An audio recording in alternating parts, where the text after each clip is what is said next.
Alrighty, this is episode 3 of the top 10 things I learned doing 500 podcasts. This is a great one, and I hope you guys get something out of it because I talk about it quite a bit, but we're going to dive into it a little bit more. Episode 3 is about thinking outside of the box. 500 episodes of the podcast have shown me just how much humans all think alike.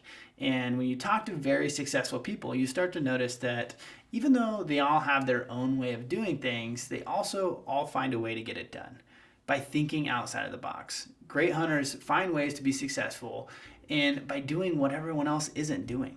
Animals inherently tend to avoid people. So start doing the opposite of whatever the people are doing. I remember going to help a friend pack out an elk, and we were driving down this road, and there was hunting camps lining every single road. And I remember thinking to myself, man, this is the opposite of where we should be. And granted, he killed an elk on that situation, but I think it was because he was actually thinking outside of the box a little bit, even with all those people. From scouting to hunting styles, you should be constantly thinking about how to avoid other people. How can you do something different, even just a little bit, that everyone else is kind of missing? I think generally speaking, being around animals is a good thing. And even if the hunting pressure is there, you can still find pockets of good opportunity. This year, I want you to think outside the box by selecting a new hunting spot that no one else is going to be at, thinking differently. What is everyone else looking for, and how can I do it different?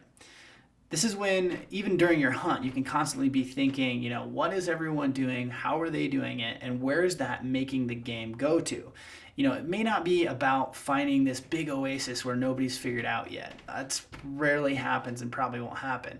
But a great example is when you find a place that's just a small nook. Here's an example. So a lot of people, most humans, don't want to put a whole bunch of effort into going somewhere if it's only for a small hunt or a small little crevice, right? I've done this myself. I don't want to go all the way in there because there's not much ground to hunt. We all look for, this big, vast place, and we can have multiple hunts, which means that maybe there's a pocket of animals living in this small nook that's it's a real pain in the ass to get to.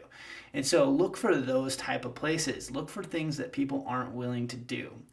These days, everyone's willing to go 10 miles in if there's enough ground to hunt, but people aren't willing to go 3 or 4 miles just to take a look at one little crevice. Oftentimes that crevice will be what you're looking for. Hope this helps you, and remember, constantly be thinking outside of the box, from e-scouting to hunt styles to even during the hunt. You start to see people, start thinking about, okay, what am I missing, or what are all these people missing that I can do differently?